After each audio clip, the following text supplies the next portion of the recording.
fucking hot! I'm putting together a special team.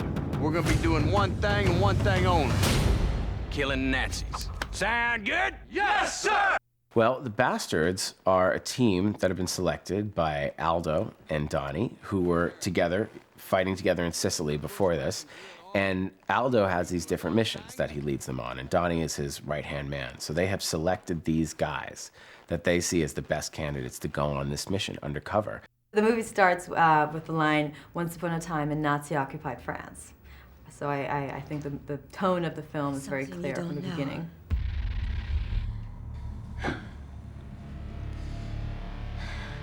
Der Führer is attending the premiere.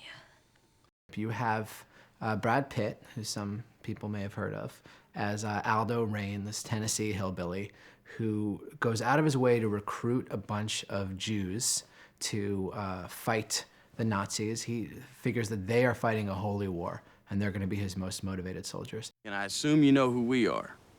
You're Elder the Apache. But weren't if you heard of us, you probably heard we ain't in the prisoner-taking business. We in the killing Nazi business. And cousin, business is booming. You know, the thing that was really great about Brad was he always played Aldo Raines. He's always playing that character on the set. And when he was hanging around, he never went out of character. And that was kind of fun to watch. So he gets Donnie Donowitz, played by Eli Roth, this absolutely maniacal, big, bulky Jew from Boston who beats Nazis with a baseball bat. Hey, Donnie! Got a German here wants to die for country. Oblige him. Did you get that for killing Jews? Bravery. I started realizing that that Eli could be very, very good in this role. Not only that, he has a superb Boston accent coming from Massachusetts. Who also has this incredibly sweet counterside as an aspiring beauty salon owner. So that's an amazing character. B.J. Novak is also a fellow Newton, Massachusetts native, although he plays a New Yorker in the film. The casting director called me in for Donowitz, and I thought, I'm not that big or that hairy, but hell yeah, that's the greatest part I ever read. Well, you do have to admit, it is catchy. Do you control the nicknames your enemies bestow on you? Aldo the Apache and the Little Man? The German's nickname for me is the Little Man. In the case of Christoph Waltz's Londa was the fact that, he has to speak, 3 languages, perfectly, and even a bit of a 4th language.